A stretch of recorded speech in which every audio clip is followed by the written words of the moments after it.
Encare a face de seus inimigos sem medo. Seja honrado para que Deus possa amá-lo. Fale só a verdade, mesmo que isso te leve à morte. E proteja os indefesos. Bem bonito.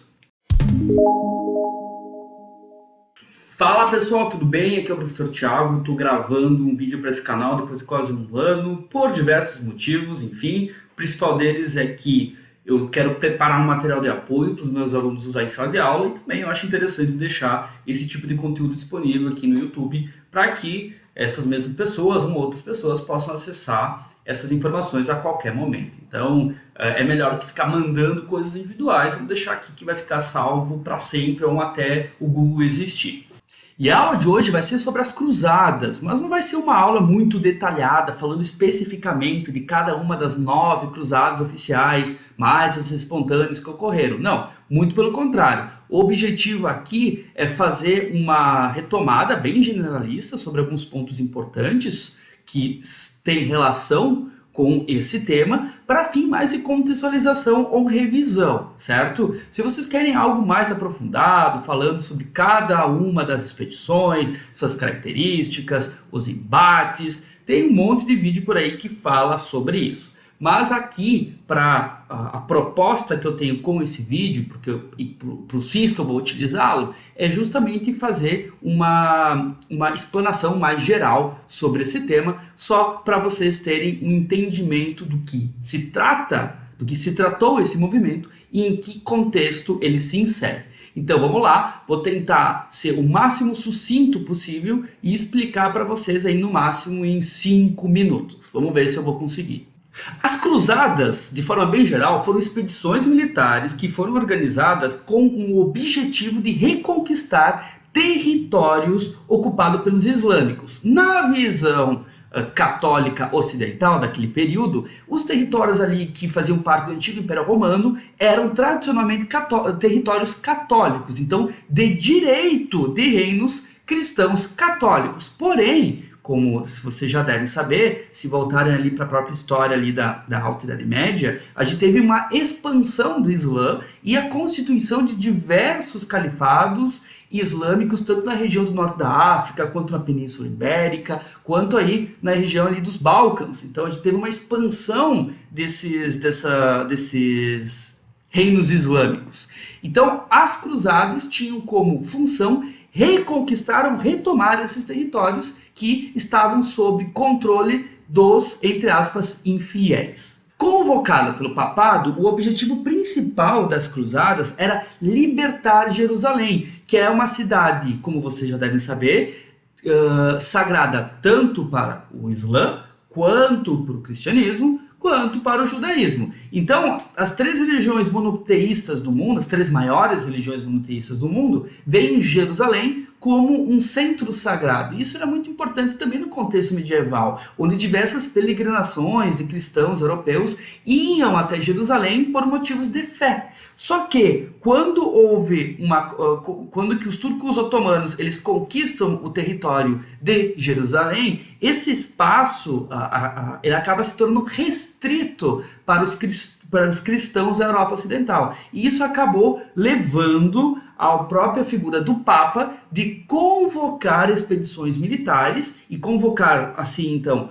os monarcas europeus que enviassem suas tropas em prol da libertação de Jerusalém. Mas aí vocês vão me falar, beleza, mas então o Papa só queria isso por motivos religiosos? Não, não era só por motivos religiosos. A igreja e o papado, eles viam nas cruzadas como uma forma de criar uma unidade na Europa. Por quê? Porque ao você criar um inimigo comum e um objetivo comum, tu acaba estabelecendo uma coesão maior entre esses reinos europeus, e isso poderia evitar que em algum momento ocorresse alguma subdivisão ou algum cisma dentro do cristianismo, como ocorreu com o cisma do Ocidente. Então essa ação ela servia também para esses fins.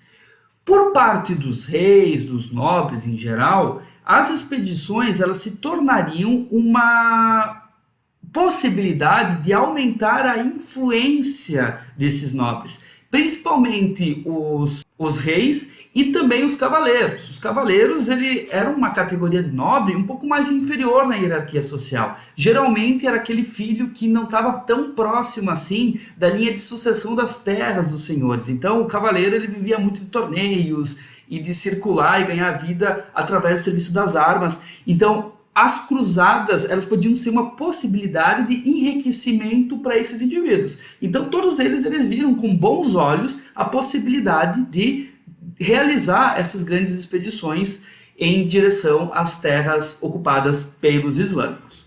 Ao todo foram 9 cruzadas oficiais, mais outras cruzadas que ocorreram devido a movimentos espontâneos. Mas nenhuma dessas cruzadas elas conseguiram conquistar definitivamente Jerusalém, que era o objetivo principal, né, desse movimento. Até teve uma cruzada que conseguiu ocupar Jerusalém durante um determinado período, mas logo em seguida aquela cidade acabou sendo novamente conquistada pelos islâmicos.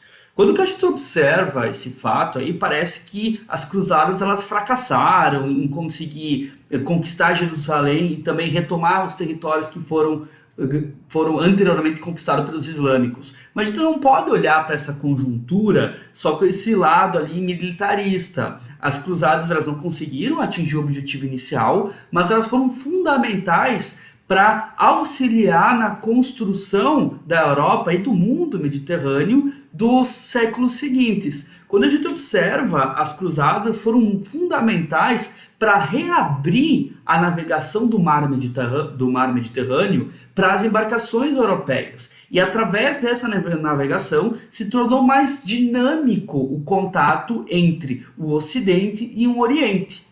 Além disso, mais pessoas e mais riquezas começaram a circular, acompanhando essas tropas que iam e voltavam do Oriente Médio. E com essa circulação maior de pessoas e riquezas, a gente teve um acréscimo e um incentivo para a retomada do comércio de longa distância, que estava aí se recuperando, mas ele estava parado desde o final ali do Império Romano. Vamos lembrar que o período feudal, período ali da Alta Idade Média, o comércio ele era muito enfraquecido e a circulação humana ela era muito restrita. Então, as cruzadas elas têm relação sim com essa retomada na movimentação de pessoas e riquezas ali na Europa.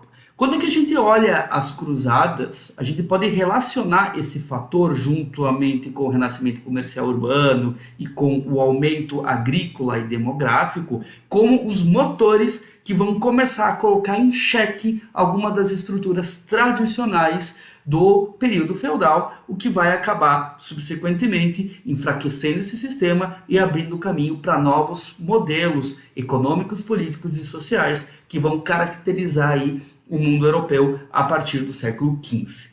Bom, pessoal, espero que vocês tenham compreendido, assim de forma bem resumidinha, o que foi as cruzadas. Deixa eu ver aqui se eu consegui. Não consegui, eu fracassei, não consegui em 5 minutos, mas de qualquer forma eu tentei ser o mais didático e sintetizar um maior número possível de informações, sem perder assim alguns pontos principais para vocês entenderem o que foi as cruzadas. Espero que vocês tenham gostado, fiquem bem e a gente se vê aí no próximo vídeo. Abraço!